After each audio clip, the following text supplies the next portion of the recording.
getting done as possible, because obviously the heat is everywhere, the heat especially is on, that is especially for down here in sure. Texas. It is hot right now. Yeah. But you So guys have all mentioned that you're doing the smart training, you're getting the water, the electrolytes, you're staying in those ranges, and keeping, watching out for that heat exhaustion. That's a big thing. We don't want to still want to be able to train. You can still do it. You just have to take a lot more precautions, and that's okay, because it sounds like you guys are doing that. Yep, exactly. So today kind of ties in together. We're going to talk about the secrets to longevity, which we talk about in a little bit deeper level in various episodes in the past. But today we're going to kind of take it up a little bit higher level, just to kind of do a little reminder, because it is important for us to keep hearing this message to not only you guys, but it helps us as well. Yeah, because we have to. It has to be on our radar. None of us we're all master and senior master runners. Yeah, unfortunately. This is, the autonomy that you have depends on the health that you have.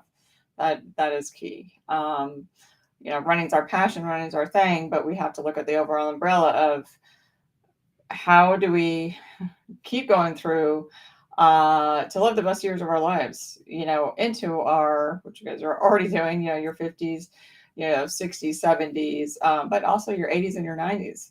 We have longevity, and this has been a huge thing, taking care of my father, who lived almost to 99, and was good, brain good, physically able to do stuff right up to the end. So I have longevity in my family, so this is a lot. It is on my radar. So I just want to make sure that you guys are doing the things, and I'm not talking about the crazy biohacking and having an HBO tank, in your house, and stem cells. There's all kinds of things of people that are trying to beat aging.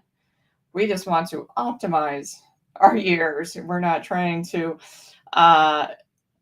get biohack our way out of not aging. That's a whole different category. We want to try to biohack in terms of we can age and enjoy and thrive, because there's certain things that we can't control, right? Absolutely. Just even doing these will help you live a happy life and will help you control that aging process, because nothing's going to stop that entirely. And some of the people get really extreme. We're not that extreme here, although some people think we are. And I'm like, really? We're not. No. But in any event, yeah. But no, it's but these are easy things. Hopefully you guys are already doing these things, but just reminders. Things always change. So there's just a couple of things that has come across my radar that they have new research is showing different things. So we like to share. I like, what we find out that we believe is credible, we'd like to share with you too. Yep. So again, 5 things that we've researched that we're kind of doing, and you'll see when we get into this today about nothing's new. Nothing is really new, but you'll see where we're going with some of this stuff. Yeah. And as we get into this, as we've said all the time, is that if you guys are struggling with going through this, if you need some help, at the very end, we'll give you a link to kind of go and talk with us, because we know so many people get stuck to start, because we were there too, and you just need that little bit of help to get over that starting point. So we always offer that to you guys. So as we say each and every week, this is not medical advice. We're asking you guys to do your own research. We are doing our research. That's stuff that works for us. We're sharing with you guys to allow you to think. So we want you to think for yourself. That's what we're trying to do. Absolutely. Because we can still do that. We can still control that. And we have to remind ourselves what we've overcome, right? That's why I put that in today, because we've all overcome challenges wherever you are with your journey. Absolutely. And so if you're struggling right now, you can overcome that, whatever that is. Yeah, you always have to think back to you've done hard things. You've probably done hard things your whole life, and you probably have had situations that you've overcome that you never thought you could. But you got on the other side, and you did. So never forget how strong you actually are. Yeah, exactly. So today we're going to, and then recapping last week, and I did not update this slide. So we're just going to, we talked about unlocking your mitochondrial health, and all these are from the week before. So we're just going to skip through that. So anyway, that was what we were trying to rush to get this done. Anyway, today we're going to talk about decoding longevity, living your best life. So obviously we talk about this all the time. It's why we have the name of this, the Healthy Eating Lifestyle Secrets for Runners. It's about nutrition. That's your foundation, right? Yeah. And we're not really talking about, talking about, like I said, longevity, and the key to longevity for us, and how we are going to have autonomy through the end years is how much muscle mass we have and how strong our bones are. So that's what we're kind of focusing this around. And the nutrition is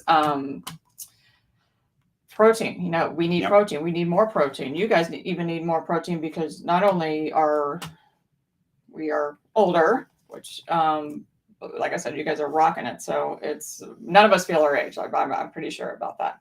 But we need more protein. We need more protein because we run. We need more proteins because you guys are lifting. I know you guys better be lifting. But that is what is literally going to determine your fate down the road. And just running won't do it.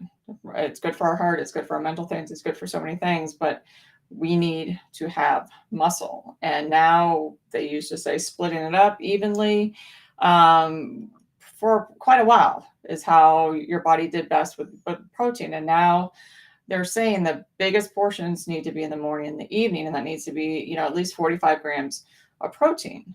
And it's not when you first wake up, it's about 60 to 90 minutes of waking up, which most of you, if you run in the morning, you get up, you get ready, you go run. That actually kind of works out perfectly, especially because with this heat, I'm pretty sure none of you are running in the middle of the afternoon. Or if you're running later, it's way later because, like I said, it's hot all over. Yeah, unless you're running inside on the treadmill, which you can do at any time. So anyway, but obviously you want to try to eat. What we recommend now is eating 60 to 90 minutes after waking up, getting some protein, as Patty just mentioned, and 45 grams of protein. 45 grams. Yep, and that evening meal needs to be 3 hours before you go to sleep. Your body needs rest. Your gut needs rest. Remember, all the adaptations that you have, all the running that you're doing, all those lifting that you're doing, it all happens in your recovery. It does not happen when you're doing the event. It does not happen when you're running the miles or lifting the weights. It happens when you recover. And if you don't have, your body cannot be digesting and also doing all the things it needs to do because it's going to prioritize food. So you don't want it doing that when it needs to repair, recover, build, and do all of the amazing things that happen while we sleep. So that is the new thing. That's the morning meal, the evening meal, having at least of those 45 grams of protein. If you eat lunch, that one is not quite as important, but we all need to be getting a minimum of 100 grams of protein a day. Ideally, which is really hard, 1 gram of protein per lean muscle mass, if you know what that is. But, when in doubt, get it close to, how much you weigh. But that's a lot. That's a lot for me. That's really a lot for him.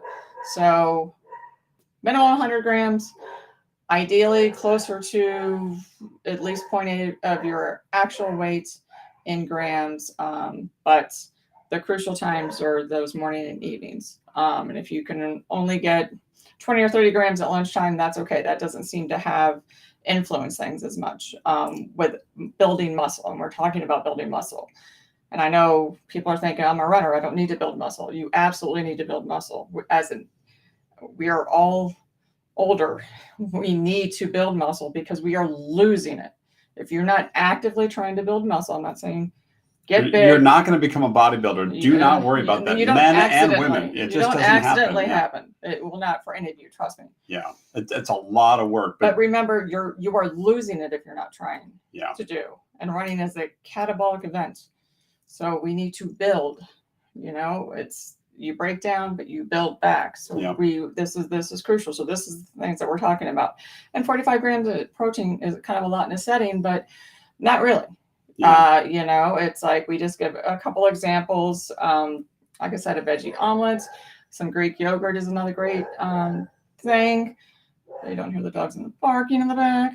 A half a cup of whey protein. Whey protein it's a complete protein. If you're animal based, it is a great way to do it. You can do it plant based also. You just have to really watch the quality that you're getting with that. There's a little more that goes into processing those than the whey protein, but that and some berries and you're good to go. Or what I've done, I've told you guys I have a protein shake every day. I used to have it after my workouts or my lunch, and now I fix it for my breakfast. I just flipped it around because that meal is the easiest one to add more protein to it. I just, instead of 1 scoop, I did 2 scoops. So that gets me the protein. I still add the berries. I still add an avocado, so I get the healthy fats, plus the antioxidants from the berries, and good to go with, 45 grams plus of protein. And that's going to give you the energy throughout the day, right? So you don't want to have that lull. And if you're going to get enough protein, you should not have that. And it will also eliminate it fills you up. Trust me, if you eat 45 grams of protein, you will be full. You're not going to have the cravings. Your body only craves things, nutrients. You're getting, those are eggs are super nutritious. Whey protein is very nutritious, especially if you add in berries and add in other fruits that are, full of those, antioxidants that we need. So for dinner, also pretty easy. If you are animal-based, fish-based, you can definitely get those in relatively easy. Chicken is the highest amount for the least amount of calories. If you're worried about, calories, which, some of you are, some of you aren't. But I mean, 5 ounces of, we have 5 different, I don't even know, probably about 8 different chicken recipes or whatever. One of the ones that we just made the other night was a blackened chicken, Cajun spices. It was awesome. That 5 ounces of it, of chicken breasts. I make cauliflower mashed potatoes, some roasted vegetables. Not a huge meal, not a ton of food, but getting 45 grams of protein. So really nutrient dense, tasted great. The pasture raised, as we always mention, chicken, you need to properly source so you get the healthiest type of protein that you're eating. And then, if you don't eat animals, and if you do, or a pescatarian, then wild caught, you always want to get wild caught. And sockeye salmon has some of the best, nutrients, those healthy omega-3s that we need. And that with some, roasted asparagus. I love putting Parmesan cheese on it. Tastes great. And right there, you're getting 45 grams of protein. Yeah. So that's just some recommendations that we have, guys. We have some core meals that we rotate through. And again, it's not that difficult. We are our high school weight and we're in our 50s, and we know we'll be this way the rest of our lives because we know how to eat nutritional food and we're eating real food. That's the bottom line. Real food, no processed food, no highly processed food. And we eat really good food. We do. I never feel deprived. We eat amazing. Never. Yeah, exactly. Food. So as we've been a little work into it. Yeah, just a little bit of extra effort. It's worth it. Trust me. Absolutely. You're going to feel better, which is the bottom line, which is going to want to make you run more. And after you strength train, as we've been talking about it, we're going to keep hammering this because it's good to remind us, right? We have to do strength training as we get older. As much as you might kind of roll your eyes, you don't have a choice. And I know a lot of runners, it really wasn't a thing they did, and that's okay. I mean, there's a lot of, I used to never want to train my lower body because I never wanted my legs sore. I mean, how absurd is that? Because that was a belief that you had. I'm like, I did that for a long time. Not the way to go. Yeah. But now there are, and the problem is when you don't like, lifting. Probably a lot of you probably aren't like, yes, dying to go to the gym and love lifting. I have embraced lifting, and now I actually do. We both, do actually like going because you can see results. It is. If you are consistent, you will get results. There's no way you will not get results. But there's some things that you have to. You can't be lifting, 15 pounds, stop, put it down, do this. You have to be those last couple of, reps have to be to failure or just right below failure to where you could only do 1 or 2 more reps for that. If you're not taking that muscle and taking that movement to full, that full or close to full failure, you're not going to elicit the growth that you need. You want, for the effort that you're putting in the gym or at home, to elicit the most amount of results. Because if you just, I only have to do 15, I'm going to move on to the next. I see people blindly going from circuit to machines around there. It's human nature, so don't beat yourself up, but you have to stop and think and really feel the muscle that you're trying to work, and you will not regret it. You will not regret it. It will double your results. They test this stuff all the time. They have things that they could hook up to see the muscle activity and be able to tell that from people that just did bicep curls or people that thought about contracting their bicep while they were lifting, elicited twice the amount of growth. So not just a little bit, twice the amount. So you're going to be doing it anyways. Be mindful of the motion that you're doing. Have your whole body be active. Don't just kind of shuffle through it. That's what's going to get you. You have to do this anyways. That's what's going to get you the biggest results. Because, like I said, the amount of muscle you have on you is going to be really critical when we hit our 90s and hopefully above. Yeah, exactly. So again, multi-joint, multi-planar compound movements is really what you have to think about. As Patty was mentioning, full extension of the muscle, that's the one that's going to be worked when you're really focusing on the muscle. It has to focus on that muscle that you're working, whatever the exercise that's designed to work that muscle. The best, it's if you're doing a bicep curl, full extension on a tricep extension. If you're doing that full range of motion when you're doing the compound movements, remember that is what elicits the most thing. And if you could hold at the type to that isometric hold, that's 1, 2, 3 seconds at that slower tempo going down, always controlled. Those are things that are going to get you consistently doing that for 8 weeks. You will get stronger. You will get it doesn't take years. You will start to see results right away. And that's the great thing about it. Yeah. And it takes really about 2 to 3 weeks to change a habit. And then once you cross that line, it's easy because you're going to start to see that momentum and then you're going to want to keep going, right? That's the key thing is once you cross that line, you see those results, you notice that little movement where you do something in the morning, you're like, oh, wait a minute, I'm stronger now. I couldn't do that before, or I felt something. And now you notice you can do it without effort. That's when things change. It just takes those slight things, and you can put your own example in there, but we all have that. That's the bottom line. Absolutely. And then we know the major, you want to do the major movement patterns that we have. We have the pull, we have the push, we have the lunge, we have the squat, hinging, the deadlifts, and then rotation. So design your program around those movements. Know that, there's a lot of full body movements that you can do. If you want to get definition, which I don't know if you guys do or not, then you do the smaller movements in isolation also. So however you want to do it so it works for you, but you just need to be thinking about it, having that controlled tempo, using those isometric holds, and getting the best benefit out of what you're actually doing. And again, try to get 5 grams of creatine and 5 grams of leucine. That is one of the amino acids that we need. It's essential amino acids, but it's the one for protein synthesis. Yes. Yeah, it is what the body needs to build muscle. Yeah. You need that. Both those two examples, or those examples that I gave of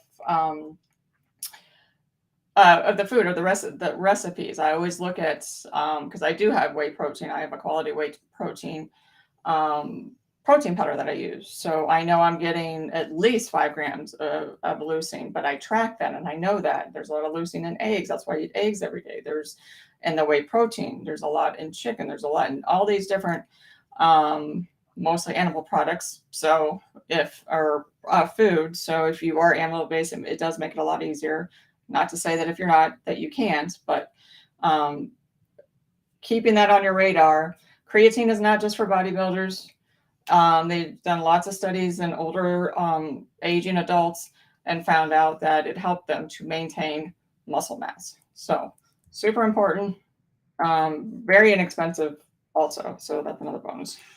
So tying into that, in terms of the nutrition side, you got to optimize your gut health. You've heard about this a lot in the last few years because it is that important, right? And there's all these microbes in your gut, but we need to make sure there's bacteria, but you need to have good bacteria. And there's actually ways to do that by the food that you eat, not rocket science, right? Absolutely.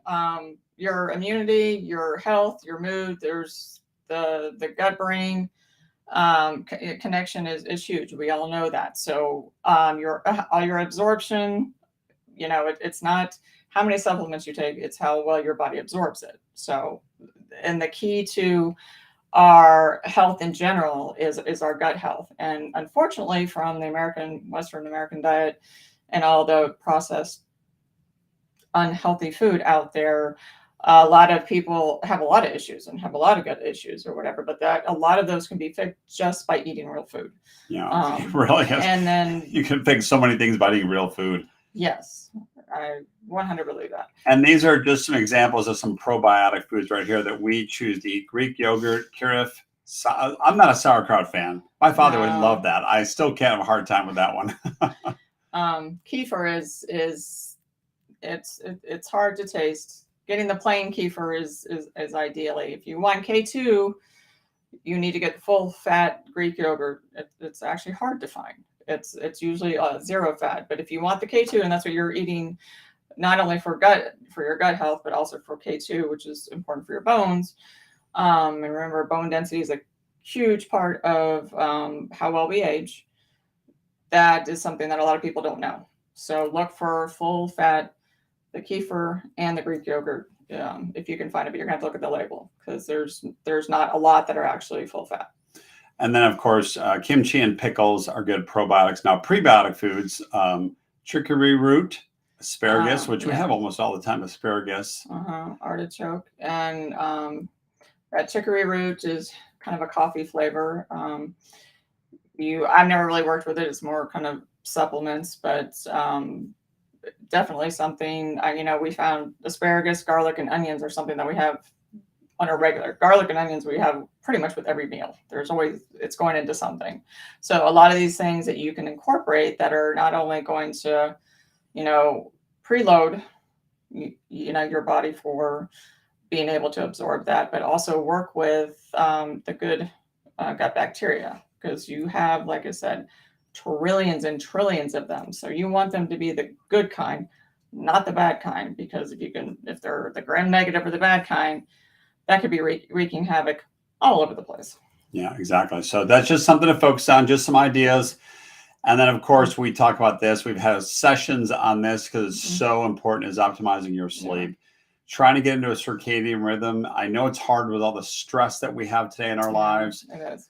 It's hard. All the blue light, right? So one of the things that we have found that works for us is morning and evening sunlight with no sunglasses in the morning. Not a whole lot. It doesn't have to be long.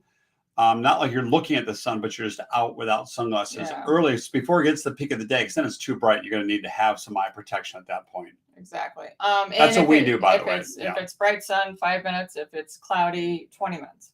But that sets your circadian rhythm. That's going to help you sleep at night, believe it or not. Shocking. Yeah, exactly. Getting it in the morning and then the evening. Yeah. And then, about the blue light 3 hours before, that's ideal. No one does it, but yes. That's a lot easier said than done. You're supposed to do. And every biohacker that has all these crazy devices and all these things in their house, they all come back and say sleep is the first thing. Sleep is the first thing you fix. So that sleep, then your nutrition, and then you work on all the other stuff. So, and then obviously we talked about this as well as good sleep hygiene, meaning a dark, cold, comfortable environment so you can let your body relax. And if you need to, you can take a warm shower or warm bath before you go to bed. That's a little bit harder, but sometimes you can take showers before you go to bed. But just think, a lot of you have kids, and there was a nighttime routine, when you went to bed. You took the kids to bath before you went to bed. Yeah, that, and then read a story, and there was a process, and somehow we forgot that as adults we still need that same process. Right. So go back to what you did in those instances. Yeah, exactly. Now we talk about supplementation, things that work for us. We've got some glycine that we take as well. I know it's kind of hard maybe to see here on the camera, a little bit lower, but that's what we choose to take. It works. It's been amazing for us. Just that slight change has been kind of a game changer, quite frankly. I'm going to do this with a camera real quick. This is what we take the Now brand is glycine. That's what we choose. Do your own research on that. Very, very inexpensive.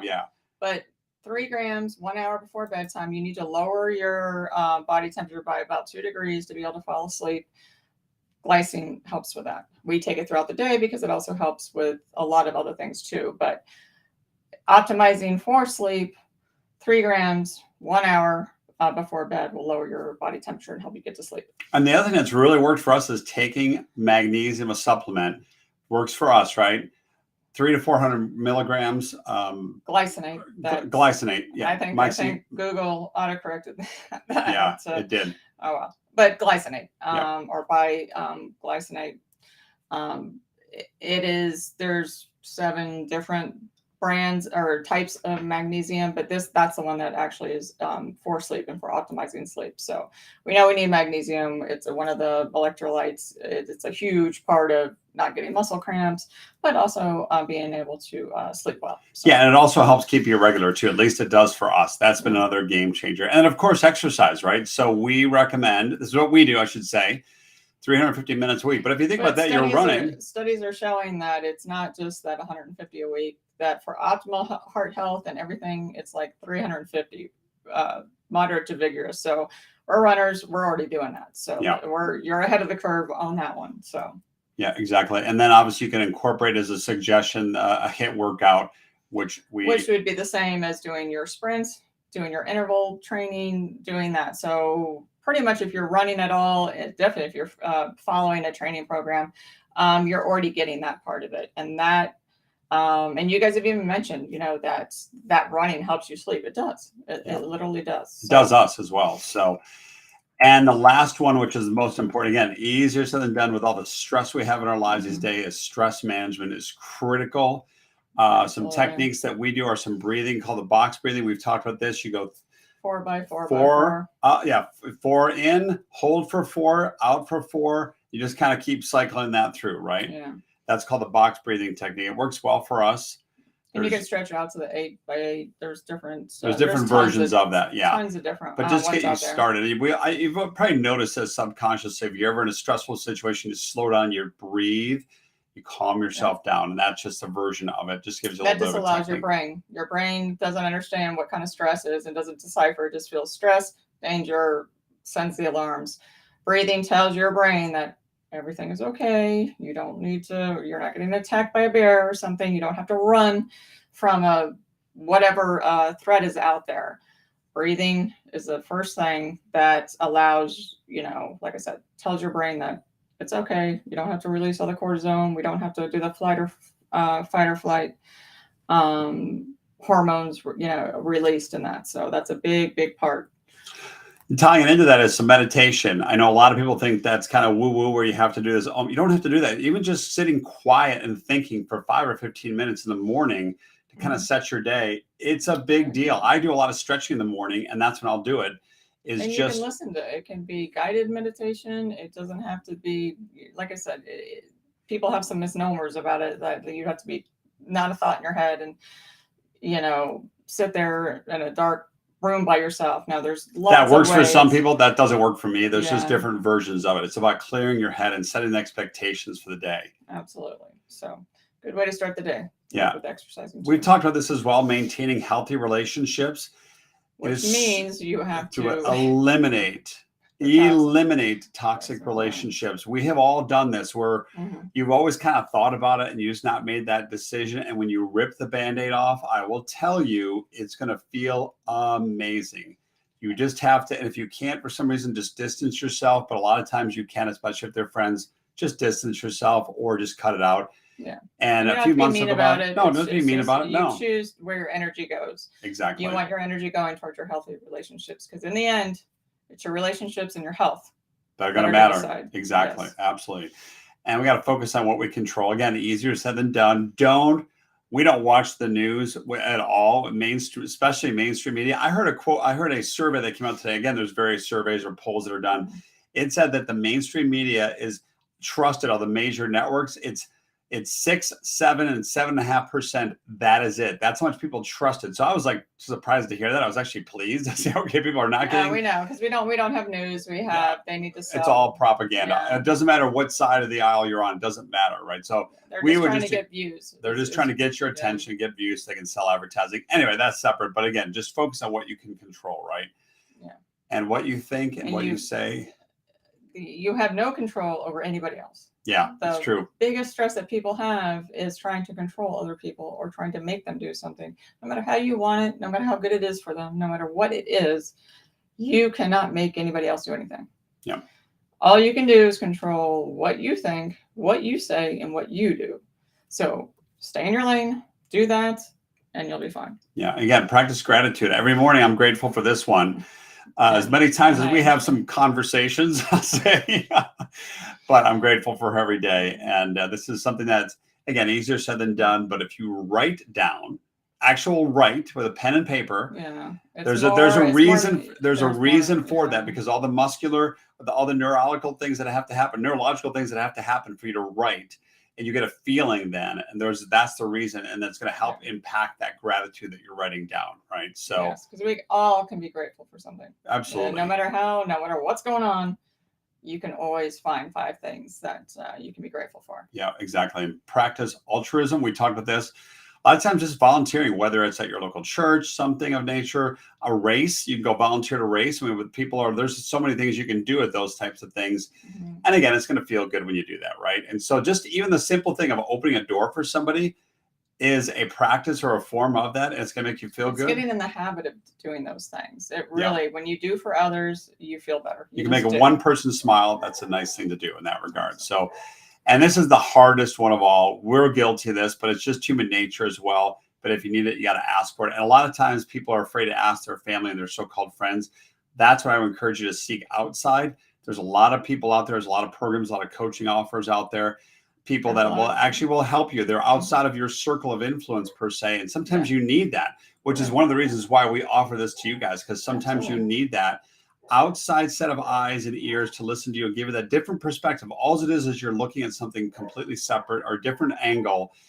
And we've all been there. And when you're in the mix of it, it's really hard to see. Yeah, outside of that. It is indeed. Yeah. So which is why we say each week that if you guys need some help, you can go to runtips.us/call. That's runtips.us/call. And we are more than willing to help you guys out in this regards. Again, when we've talked to people in the past, they've told us this in terms of like, wow, I didn't realize that just these small changes can actually... Small changes equal big results if you have consistency. That's it. Exactly. That's it. So you go to runtips.us/call, set up a time. Mm-hmm. There's no charge for that. We'll just get you going. And then you'd be surprised. Again, 30 minutes can change a lot. If you want to talk about extended things, we can talk about it then, but there's never any pressure on that. Yes. So runtips.us/call. With that, we're going to end it. Have yourself a great weekend, guys. Happy Saturday. And we'll talk to you next week. Bye now. See ya.